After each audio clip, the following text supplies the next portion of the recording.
Sebastián López, catedrático universitario, constitucionalista. Doctor López, muy buenos días.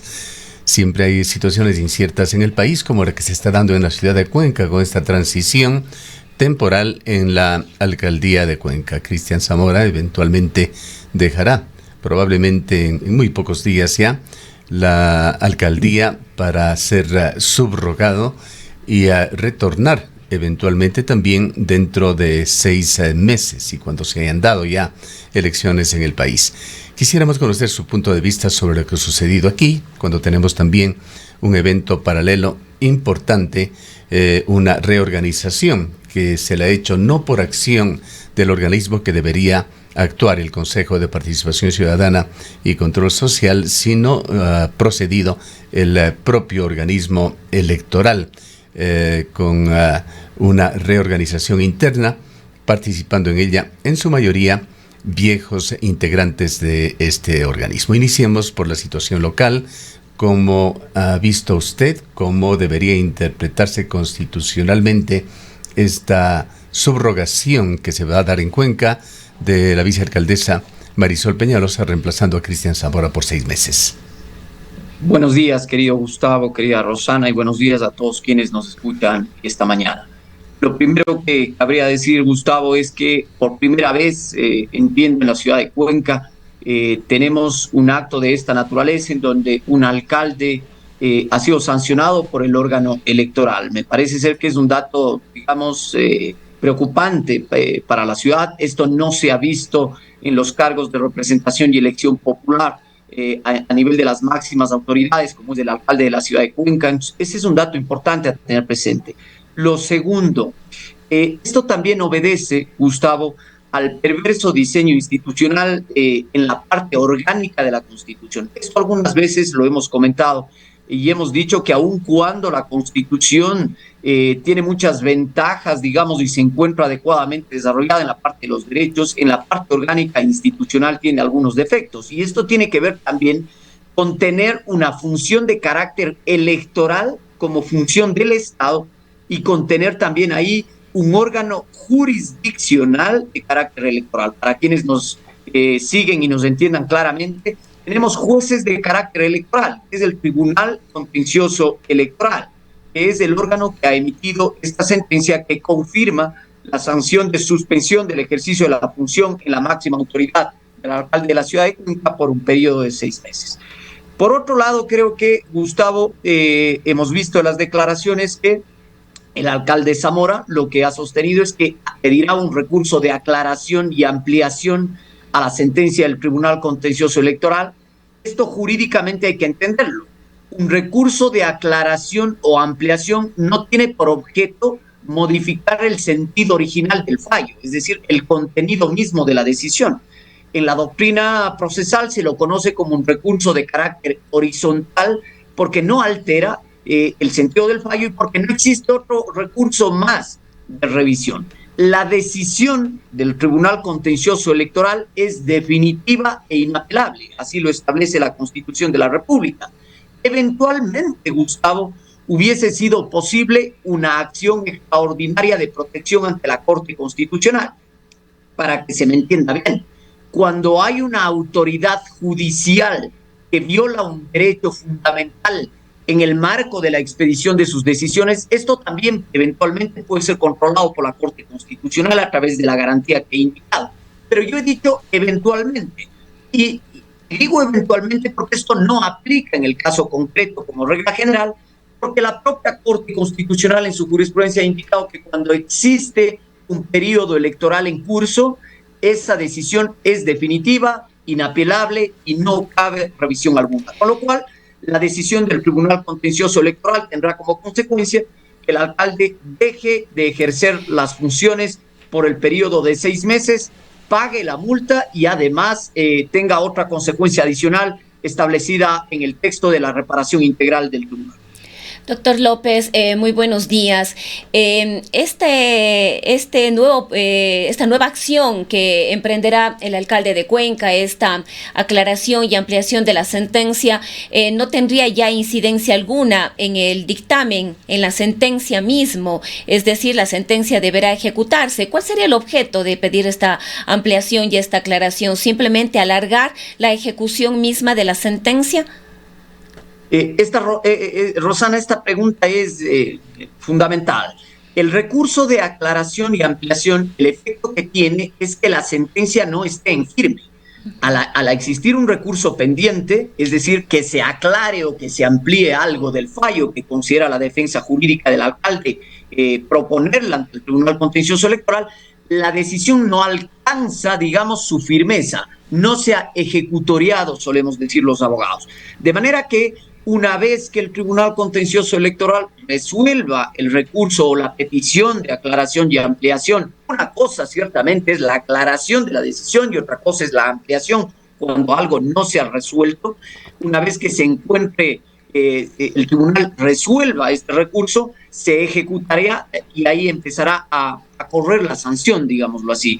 De manera que lo único que se ganará, pienso yo, es dilatar esta decisión para que no se ejecutoríe, porque inmediatamente cuando las decisiones se ejecutorían, y en el caso concreto la decisión del Tribunal Contencioso Electoral, notificada la sanción al Ministerio de Relaciones Laborales, registrado el impedimento, el alcalde dejará de ejercer las funciones. Esto estará pendiente hasta que se resuelva el recurso que ha decidido proponer la defensa jurídica del alcalde. ¿Cómo ve usted la situación de Marisol Peñalosa? En breve tendrá que tomar la alcaldía de Cuenca por 6 meses. ¿Implica esto un ejercicio pleno de las competencias de la alcaldía?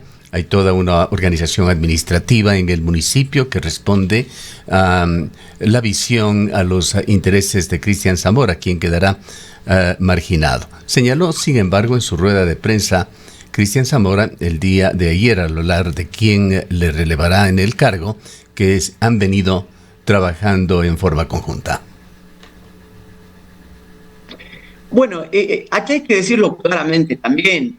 Yo creo que no puede manipularse el tema de la subrogación. Si existe una vicealcaldesa en el seno del cuerpo cantonal, es quien debe, por ley, ejercer la representación de la alcaldía. Es decir, no cabe ningún tipo de manipulación, pienso yo, a lo interno del Consejo Cantonal, por más mayorías coyunturales que existan, por más potestad administrativa y autonomía que tenga el Consejo Cantonal, la subrogación le corresponderá a la señora Peñalosa, quien vendrá a ejercer la función por el tiempo que dure la sanción de suspensión del ejercicio de las funciones.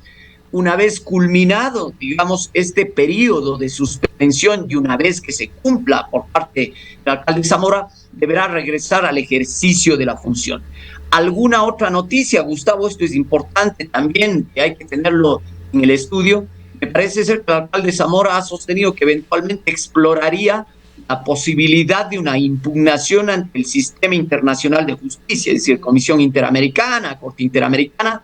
Yo, en lo personal, hay que decirlo, la Corte Interamericana ha sido enfática, por ejemplo, tiene sentada jurisprudencia en el caso López Mendoza o en el caso Petro Urrego versus Colombia, de que no caben destituciones de funcionarios electos popularmente a través de decisiones administrativas. Pero yo creo que este no es el caso.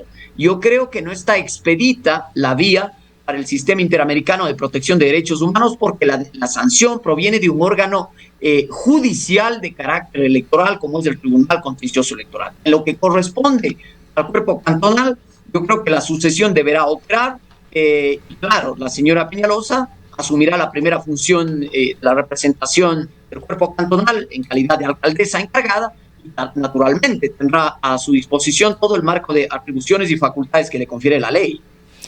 Ahora, doctor López, estamos en un proceso electoral.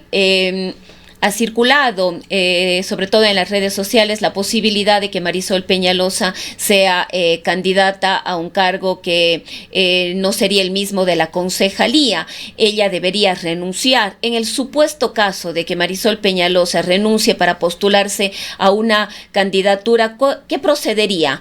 ¿Quién asumiría la vicealcaldía? ¿El Consejo Cantonal tendría que elegir un representante a uno de los concejales? ¿Qué ocurriría en un supuesto de este tipo? Sí, efectivamente, si es que la señora Peñalosa, digamos, por alguna decisión personal postulase a una función distinta, tendría que renunciar al ejercicio del cargo. Y ahí sí, en ese caso, Rosana, le corresponde al Consejo Cantonal designar a la primera autoridad por el tiempo que dure la sanción establecida para el Tribunal Contencioso Electoral, ¿no? Ese caso me parece ser que es absolutamente claro. Un poco lo que yo quería remarcar es que lo que no cabe es, digamos, alguna decisión al margen de la sucesión que corresponde actualmente. Otro escenario será en el caso de que la señora Peñalosa decida optar por un cargo de elección popular, en cuyo caso, ahí sí el Consejo Cantonal deberá designar a quien le corresponde ejercer la primera autoridad. Y otro tema coyuntural, que es fundamental, que se ha dado el día de ayer, el cambio en la cabeza del Consejo Nacional Electoral, la salida de Diana Atamain. ¿Qué significa esta renovación que se la hace por mecanismos internos, sin intervención del Consejo de Participación Ciudadana y Control Social? Esta reconfiguración que se da en medio de tensiones sin claras explicaciones, más allá de las lógicas especulaciones que se da. ¿Qué está sucediendo allá en el Consejo Nacional Electoral, en la función electoral que ha venido siendo hasta ahora protagonista importante de lo que se va convirtiendo ya una campaña electoral hacia las elecciones de noviembre?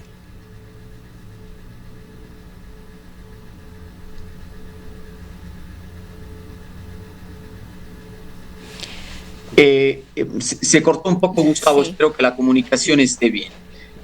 A nivel del Consejo Nacional Electoral, me parece ser que hay una reconfiguración, pero claro, hay mucha opacidad, no se conocen cuáles son las razones de fondo.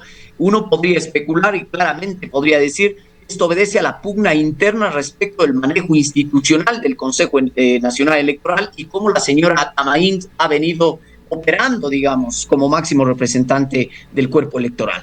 No se olvide, Gustavo, que ya estamos hablando de funciones prorrogadas.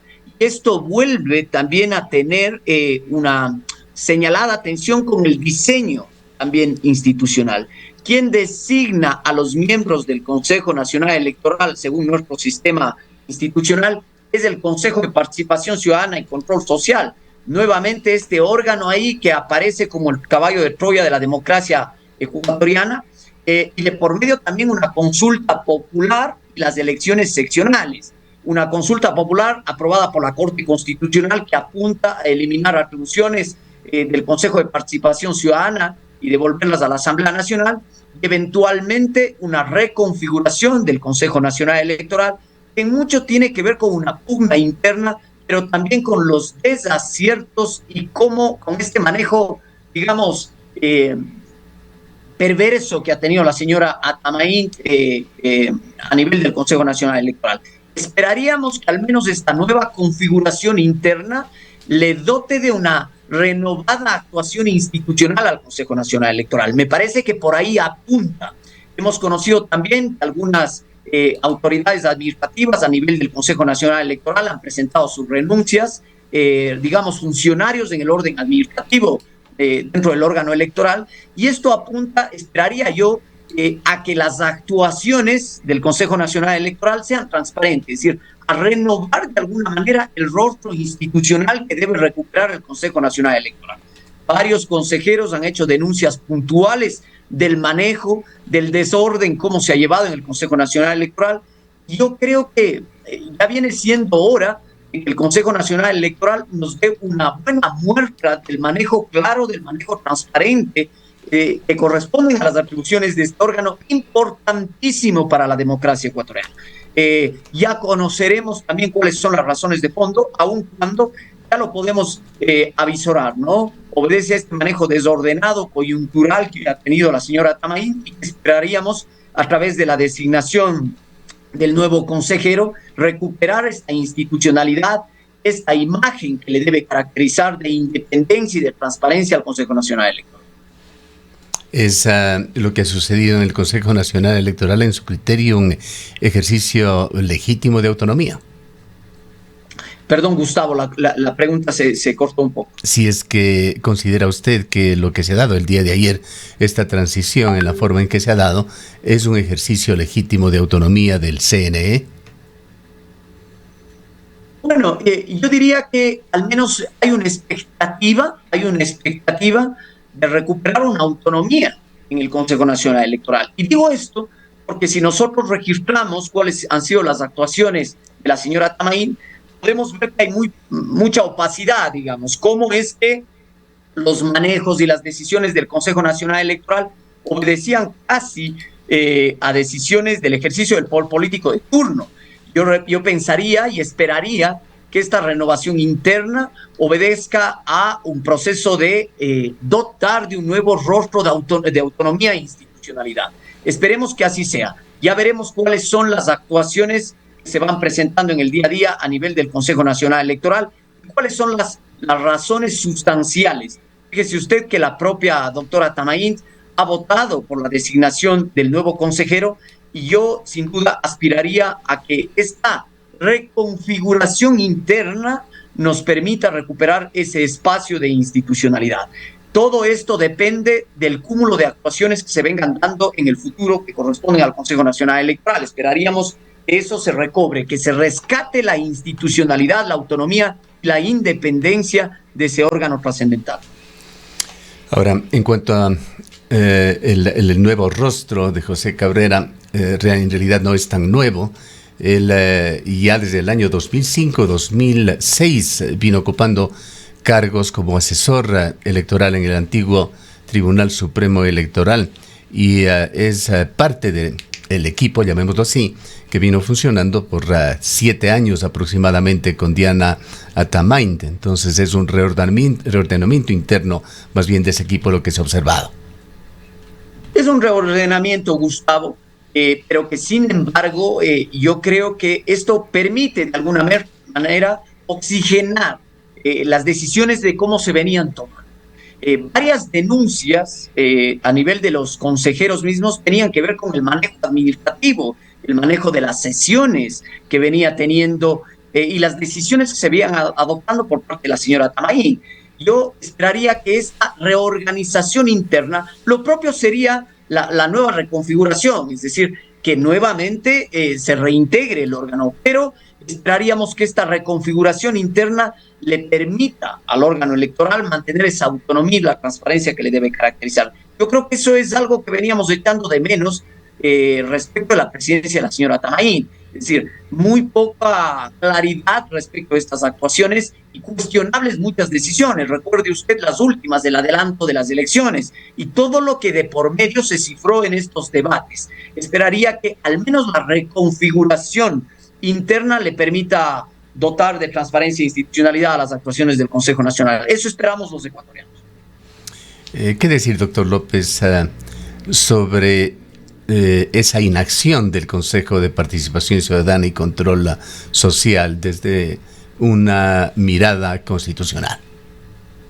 Bueno, lo hemos dicho quizá en alguna ocasión, Gustavo, es una barbaridad ese órgano del Estado, esa función del Estado. De por medio, fíjese usted, también la designación del fiscal general, es decir, ni siquiera se ha podido avanzar en una designación transparente respecto del fiscal general del Estado. La consulta popular, que a mí me parece positiva en alguna medida, ya que para mí lo óptimo sería la eliminación total de esta función del Estado, pero al menos la aprobación de la Corte Constitucional que permitiría el traspaso de funciones del Consejo de Participación Ciudadana al seno de la Asamblea Nacional aparece como positivo. Sin embargo, es algo que ya hoy se ha dejado en un segundo plano. Ya no sabemos si se hará parte de una consulta popular, si es que realmente tendremos en la agenda electoral esta consulta popular. Y claro, actuaciones absolutamente cuestionables del Consejo de Participación Ciudadana y Control Social, históricamente, diría yo, históricamente. Hace un momento decía, yo creo que este es el caballo de Troya de la democracia ecuatoriana. No ha servido para desarrollar y desplegar el marco de atribuciones y facultades que están establecidas en la Constitución.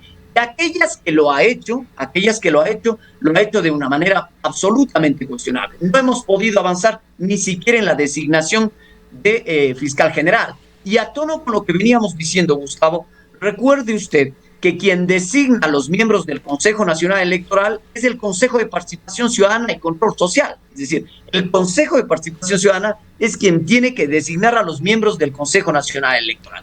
Este incesto constitucional, por así decirlo, de alguna manera para que se nos entienda, es lo que también ha generado un problema grave de crisis de institucionalidad en el país. ¿Qué opinión tiene usted, por otra parte, sobre esas varias decenas de causas que han sido presentados ante la Corte Constitucional, que esperan resolución y que de alguna manera impregnan también un grado de inestabilidad política en el país? Fíjese usted que los ataques a la Corte son más intensos dependiendo del tipo de causa que la tramita, que tiene que ver con la coyuntura política, ¿no? Estos ataques de alguna manera directos a la Corte Constitucional en causas que son mucho más visibles, se vuelven más intensos dependiendo entre comillas, del activismo o no de la Corte que tenga dentro de una democracia. Cuando la Corte conoce causas que son mucho más sensibles, parece ser que se vuelve más incisivo los ataques a la autonomía, la independencia de la Corte Constitucional. Paradójicamente, cuando tienen causas que no le interesan al Ejecutivo, digamos, los ataques disminuyen. Ciertamente, la Corte Constitucional tiene, digamos, una normativa interna que permite la atención cronológica de las causas que ingresan a la Corte Constitucional. Pero yo creo que también habría que pensar en una revisión en el diseño. La desbordada atribuciones y competencias que tiene la Corte Constitucional hacen sin duda que sea el último órgano que tenga que resolver las principales cuestiones dentro del Estado democrático. Esto también habría que revisarlo. Y yo creo que la Corte Constitucional está desbordada respecto de las atribuciones y competencias que mantiene, de las causas que están pendientes de resolución, muchas de ellas de trascendental importancia, demandas de inconstitucionalidad respecto de leyes que ha aprobado el Ejecutivo. Y claro, uno esperaría que la Corte Constitucional resuelva con prioridad aquellas causas que son indispensables para el funcionamiento de la democracia y la institucionalidad. A veces esta selección de prioridad y tratamiento de las causas puede traer un problema, que es la discrecionalidad de la actuación de la Corte. Yo entiendo este problema, pero la Corte Constitucional tiene que responder. Yo creo que el trabajo se ha ido igualando, por ejemplo, en la atención de algunas causas. Yo creo que tenía represada muchas más causas, creo que se ha ido actualizando, pero todavía hay un trabajo pendiente ahí de la Corte Constitucional. Los ataques los seguiremos viendo, Gustavo, en la medida en la que la Corte Constitucional tenga que resolver causas que inciden directamente en el orden político. Una revocatoria del mandato se ha planteado últimamente, y ya veremos cómo estas causas van sin duda atenuando o acentuando los ataques a la máxima corte dentro del Estado constitucional.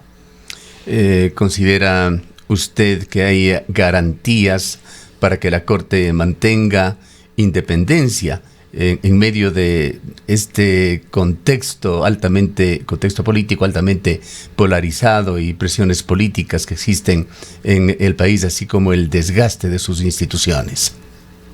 Yo creo que la Corte Constitucional, como obedece y como suele suceder en los diseños comparados, va adquiriendo legitimidad a partir de la argumentación y la calidad de sus fallos.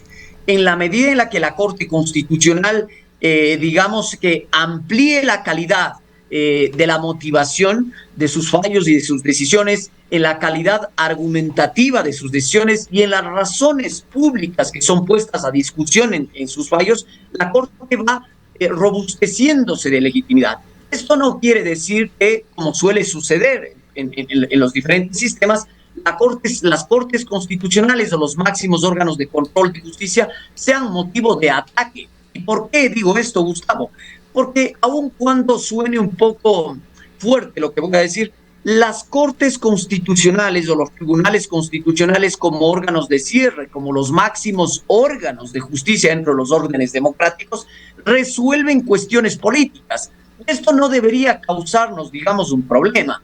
El tema es que las cuestiones políticas que resuelve la Corte tienen que ser dentro de los cánones jurídicos, es decir, los márgenes de decisión de las Cortes tienen que ser razones jurídicas para temas políticos de trascendental importancia. Y digo esto porque la Constitución, siendo un documento jurídico por excelencia, tiene un marcado matiz político, de manera que las Cortes constitucionales estarán sometidas todo el tiempo a críticas, a presiones. Lo que debería preservar la Corte es su autonomía. Esto muy poco lo hemos visto en el Estado constitucional ecuatoriano.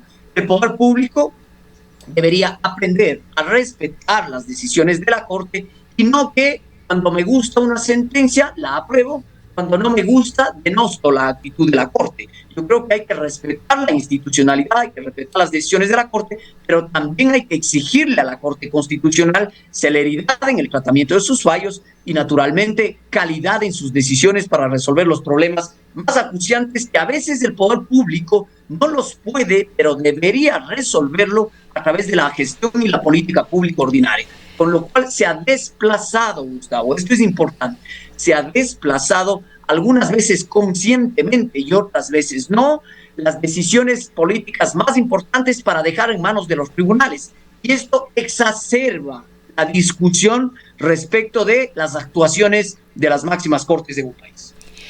Doctor López, quizás ya en estos últimos minutos del diálogo, retornando al caso del alcalde de Cuenca, Cristian Zamora, él ha manifestado públicamente que apoyará a algún candidato o candidata con quien decida trabajar de cara a quien deberá asumir la alcaldía luego de este proceso. Al no estar él en funciones, ¿podría participar en la campaña electoral? ¿No sería esto motivo a futuro de una nueva sanción? Porque ya hemos conocido que una de las causas por las cuales se ha intentado sancionar a autoridades en funciones es el apoyo a algún candidato o candidata al estar en funciones. Pero bajo estas circunstancias, bajo estas condiciones del alcalde, ¿él podría apoyar y participar en la campaña electoral?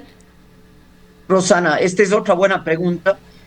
Nótese que la consecuencia de la decisión del Tribunal Contencioso Electoral es la suspensión en el ejercicio de las funciones, de manera que estando fuera del ejercicio de las funciones, naturalmente como organización política entendería que el alcalde y el grupo que le apoya decidirá quién será o quién, digamos, llevará a cabo el proyecto político. Y yo no le veo problema para que el alcalde, una vez que cumpla la sanción, que no está en ejercicio de la función, pueda desplegar esta parte de la actividad política. Recuerde usted que la prohibición para el ejercicio de las, digamos que de la actividad política tiene que ver con autoridades en funciones. No estando en función, no tendría por qué aplicársele una nueva sanción, naturalmente. Bien. Queremos agradecerle mucho por su presencia. Muchísimas gracias. Declaraciones del doctor López. Aparentemente hemos perdido su señal, a quien agradecemos por su presencia. Él es académico de la Universidad de la SUAY. Son las 8:08. Dicen que tu casa no es solo un lugar.